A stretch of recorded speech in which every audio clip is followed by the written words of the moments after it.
एक कथा सुनाने जा रही हूँ। इस कथा का नाम है चिनैया मुनैया की ये कथा है।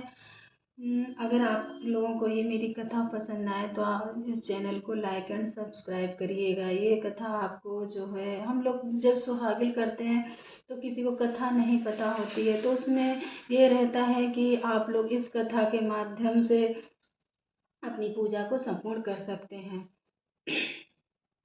प्राचीन काल की बात है। सूरजपुर और चांदपुर के राजा आपस में अभिन्न मित्र थे। सूरजपुर के राजा की कन्या का विवाह हो रहा था। विवाह में चांदपुर के राजा भी आए। उन्होंने देखा कि सूरजपुर नरेश अपनी कन्या को सब कुछ दे रहे हैं, हाथी, घोड़े, दास दासियां तथा और भी जितनी संपदा है सब कुछ दिया। बारातियों का स्वागत भी बड़े आनंद के साथ किया। विदाई में बड़े बड़े आनंद के वातावरण की व्यवस्था की गई। विवाह के बाद चांदपुर नरेश ने वापस घर आकर विवाह की बहुत प्रशंसा की। रानी को सब बताया, उन्हें भी बहुत आनंद हुआ। रानी ने कहा, अभी तो राजकुमार छोटे हैं, भविष्य में जब अपनी कन्या होगी तो हम भी धूमधाम से विवाह करेंगे। वहाँ बारात ने वापसी में चांदपुर की नदी के किनारे पड़ाव डाला। सभी बाराती जलपान आदि करने लगे। उधर चांदपुर नरेश जंगल में शिकार खेलने घोड़े पर सवार होकर निकले। अनायास ही नदी के किनारे सूरजपुर के राजा की बेटी की बारात देखकर उनका कुशल क्षेम पूछने के लिए समीप आ ही रहे थे कि सुनाई पड़ा, राजा ने सब कुछ तो दिया, किस काम का? क्योंकि राजा घोड़े बांधने के लिए खूंटे नहीं दिए। तभी एक वृद्ध का कड़क स्वर गूंज उठा, कन्या के हाथ पैर काटकर खूंटे बनाकर बांध दो। ऐसे कठोर शब्द सुनकर राजा बारातियों से नहीं मिले और राजमहल वापस आ गए। उसी समय सूरज के सिपाहियों और कन्या के भी कटु वचन सुने तो उन्हें बड़ा दुख हुआ कि इतना सब कुछ देने के बाद भी उन्हें संतोष नहीं हुआ। अतः यहाँ राजा वापस आए और सीधे अपने सेनागार में जाकर सो गए। जाके रानी को पता हुआ कि राजा साहब आज शिकार खेलने गए थे और बिना शिकार खेले वापस आ गए और सीधे शयन कक्ष में चले गए। रानी वहां पहुंची और राजा से विनम्रता पूर्वक बोली कि नाथ, क्या बात है, आपकी तबीयत आज ठीक नहीं लग रही, ऐसा क्या हुआ है? इस पर राजा ने रानी को सारा हाल कह सुनाया। रानी सुनकर स्तब्ध रह गई। फिर राजा ने सिपाही को बुलाया और बोले, पूरे राज्य में ढिंढोरा पिटवा दिया कि अब हमारे राज्य में किसी के यहाँ कन्या नहीं होगी। यदि कन्या हो तो उसे मरवा दिया जाए।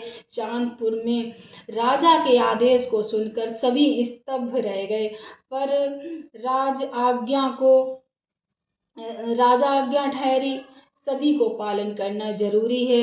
यहाँ धीरे धीरे राजकुमार समझदार हो रहे थे। एक दिन रक्षाबंधन का त्योहार था, जिसकी उस समय पहले लड़कियां थीं, उन्हीं के यहाँ कन्याएं थीं। बाकी राज्य में केवल लड़के ही थे। राजकुमार अपनी माँ के पास गए और बोले, माँ, मेरी बहन नहीं है, मुझे राखी बांधने के लिए बहन चाहिए। माँ ने बड़े लाड़ प्यार से अपने राजकुमार को समझाया कि अभी तुम्हारे दोस्त की बहन ससुराल से आएगी, मैं उसी से तुम्हारी राखी बंधवा दूंगी। परंतु राजकुमार नहीं माने, उन्होंने हट पकड़ ली, नहीं, मुझे अपनी बहन चाहिए।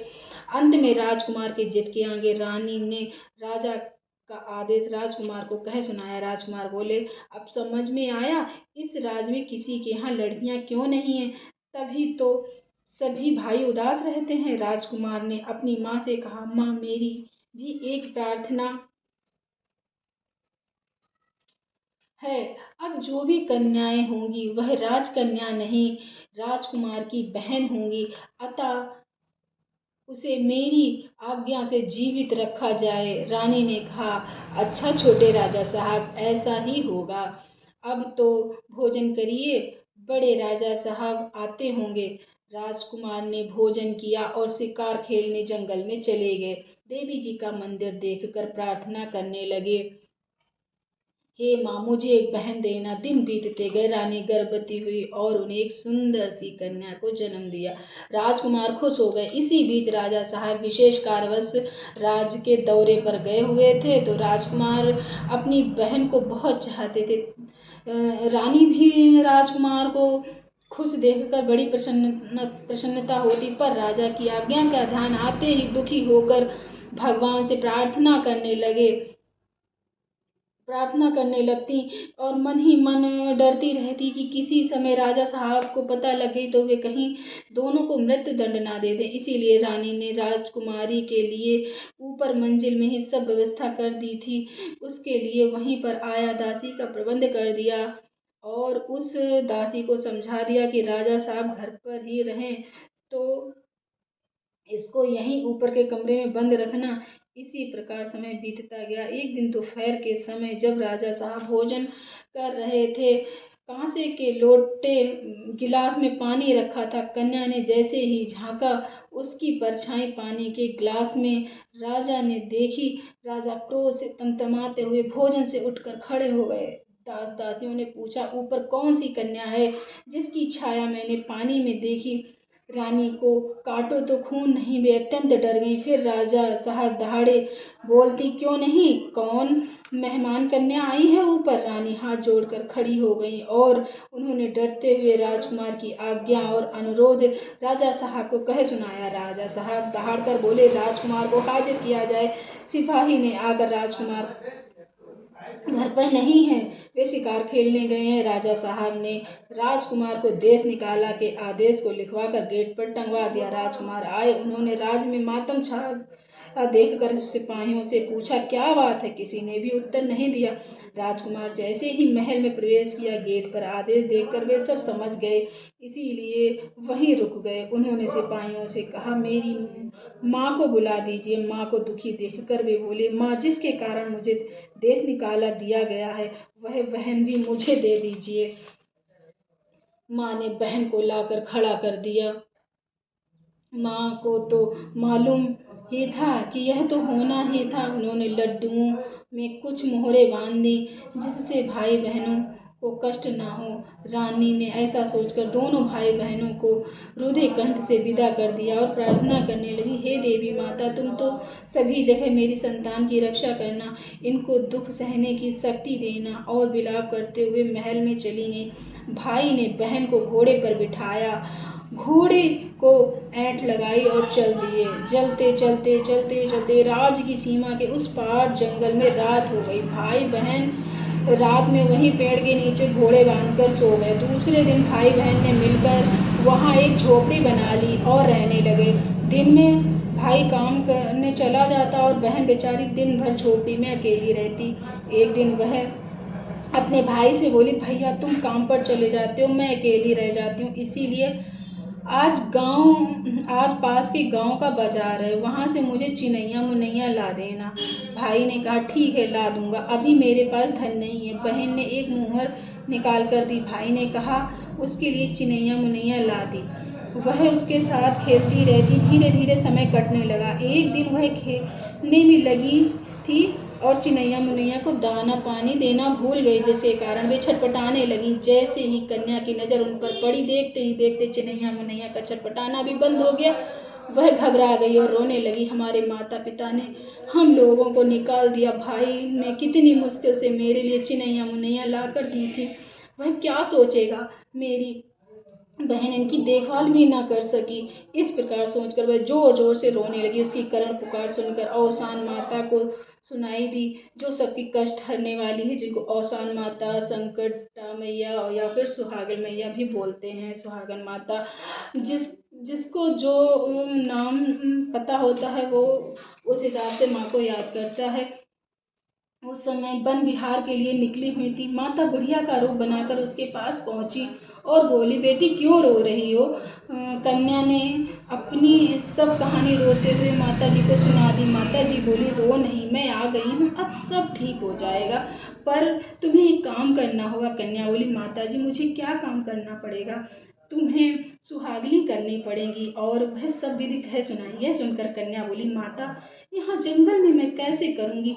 माता जी ने कहा, तुम सब सामान गुड़ और चना मंगा लेना। तब कन्या ने कहा, मैं यहाँ 7 सुहागिन कहाँ से लाऊंगी? माता जी बोली, औसान देवी माता सब कर लेंगी, तुम सोमवार गुरुवार को मेरा बताया हुआ सामान मंगा लेना। तुम्हारी मन से पूजा की तैयारी होते ही देवी माँ सब व्यवस्था कर लेंगी। और कोई भी औसान देवी की सुहागले अगर मन से करने की मनौती मान ले तो वे सब काम आसान कर देती हैं और मनोकामना भी पूरी करती हैं। यदि सुहागिन स्त्रियां ना मिले तो सब सामग्री कुआं अथवा तालाब में प्रेम पूर्वक विसर्जित कर देना चाहिए। मैं ऐसा ही करूंगी। कन्या के ऐसा कहते ही वे अलोप हो गई। कन्या ने औसान देवी माता की मनौती मानी। कन्या की नजर चुनैया मुनैया पर पड़ी तो भी चहचहाने लगी और कन्या भी खुश होकर नाचने लगी। इतने में उसका भाई आ गया। कन्या ने सारी बात अपने भाई को बताई। भाई बोला, ठीक है, मैं बाजार से गुड़ चना ला दूंगा, पर अभी कुछ दिन रुक जाओ।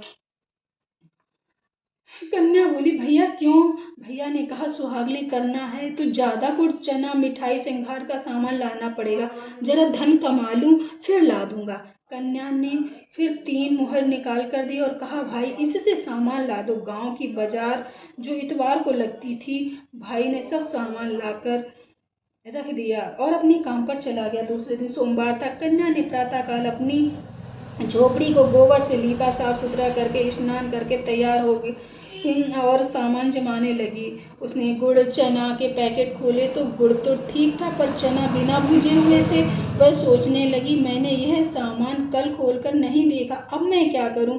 ये चना कैसे खाए जाएंगे? यह सोचकर बाहर किसी को खोजना चाहिए जो जल्दी से इन चनों को दोपहर से पहले भुंजवा दे। वह चने की टोकरी लेकर बाहर खड़ी होकर किसी के आने की राह देखने लगी। इतने में ही वहां से एक बारात गुजरी। उसने आवाज लगाई, मेरे चने बाजार में जाकर भुंजवा दो। सारे बाराती हंसने लगे। अरे जंगल में कौन सी कन्या है? यह जंगल में कौन सी कन्या है? जब तक हम इसके चने भुंजवाने जाएंगे तब तक हमारी बारात निकल जाएगी। रहने दो रहने दो, ऐसा कहकर वे आगे बढ़ गए। थोड़ी देर बाद कुछ लोग वहीं मुर्दा लेके निकले। कन्या ने उन्हें बताया कि औसान देवी माता की सुहागले करनी है, मेरे चने भुंजवा दो। उन्होंने कहा, हम अशुद्ध हैं। पर एक वृद्ध ने कहा, भाई एक आदमी गांव में जाकर इस कन्या के चने भुंजवा दो, हमें उतारा लेना ही है, हम यहीं थोड़ी देर आगे रुक जाएंगे। एक व्यक्ति ने चने की टोकरी ली और गांव की ओर चला गया। जैसे ही चने में को भट्टी में भूनने के लिए दिया गया, वैसे ही चने भूनते भूनते वैसे ही मुर्दा ठीक हो गया और वहां बारातियों का दूल्हा मुरझा गया। उस व्यक्ति ने चने लाकर उस कन्या को दिए। इधर चुनैया मुनैया, जो वास्तव में देवी माता की प्रतिमूर्ति थी, अंदर पूजा की तैयारी कर रही थी। पहले चौक लीप कर उसमें चौक पूरा पाटा रख कर कपड़ा बिछाया। कपड़े के ऊपर माँ की प्रतिरूप साथ छुई हुई मिट्टी को जिमाया। पान में चंदन से देवी जी की मूर्ति में ओम लिख कर रखा। फिर गौर कलश और उस मूर्ति को महावर हल्दी लगाकर स्वयं महावर लगाया। देखते ही देखते सब तैयारी हो गई। माता रानी की कृपा से सभी देवियां स्वर्ग से सुहागिनों का रूप रखकर आ गईं और सभी ने विधि विधान से सुहागिनें संपन्न की। सभी ने प्रसाद ग्रहण किया और कन्या को आशीर्वाद देकर अपने अपने भवन को चली गईं। इधर दूल्हा मुरझाने से परेशान बाराती कन्या को खोजते हुए आ पहुंचे और चिल्लाने लगे कि क्या कन्या कहाँ है? वो कन्या कहाँ है? उसका हमें पता बता दीजिए। उसने पता किया, पता नहीं क्या कर दिया कि हमारा दूल्हा मुरझा गया। उसी समय मुर्दा वाले आ गए और बोले, वह देवी कौन है, कहाँ है, जिसके कारण हमारा मुर्दा अच्छा हो गया? इतने में वह कन्या बाहर आई और बोली, एक दूल्हा मुरझा गया, एक मुर्दा अच्छा हो गया, यह सब कैसे हुआ, क्यों हुआ, मैं क्या जानूं? औसान माता और उसने अपनी पूरी कहानी कह सुनाई। वह बोली, आप भी सुहागिन माता की सुहागिनी मनौती मान लो, आपका मुरझाया दूल्हा ठीक हो जाएगा। सभी बड़े खुश हो गए और मनौती मानकर दोनों ने अपने अपने घरों को चल दिए। मुरझाए दूल्हे की बहू जब ससुराल पहुंची तो उसने अपने सास ससुर से कहा, पहले सुहागने नौतिए, फिर मैं अंदर प्रवेश करूंगी। उन्होंने सुहागले नौत कर हंसी खुशी सुहागले की मुर्दा वाले ने अपने घर में सुहागले करवाई। उधर राजा रानी की हालत खराब हो चुकी थी। राजा साहब बीमार थे।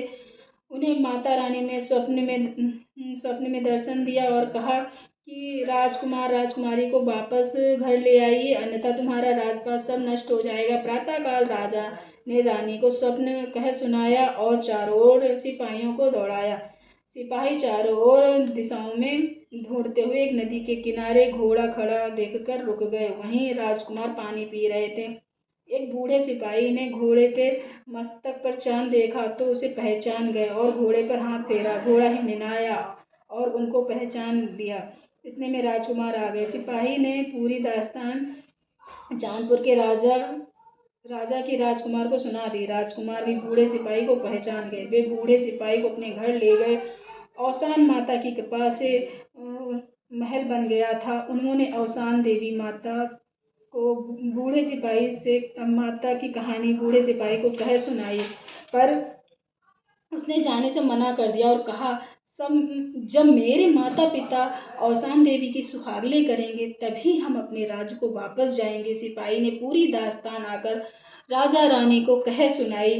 राजा रानी ने कहा, हमें हमारे राजकुमार राजकुमारी मिल जाएं, हम 7 जोड़ी औसान माता की सुहागले कर देंगे। फिर वे राजकुमार राजकुमारी को लेने गए और खुशी खुशी राज में आकर उन्होंने औसान माता की सुहागले की। एक बार फिर से चंद्रपुर में खुशियां छा गईं और सभी लोग सुख शांति से रहने लगे। उस दिन से संसार में औसान माता की मान्यता कष्ट से मुक्ति अथवा किसी की खुशी के अवसर पर पूजन करने की हो गई है। इसकी मनौती कभी अपूर्ण नहीं रहती। औसान माता ने जैसे उनकी मनोकामना पूर्ण करें वैसे सबकी मनोकामना पूर्ण करें। बोलो औसान माता की जय, बोलो सुहागिन माता की जय, बोलो संकट हरनी माता की जय।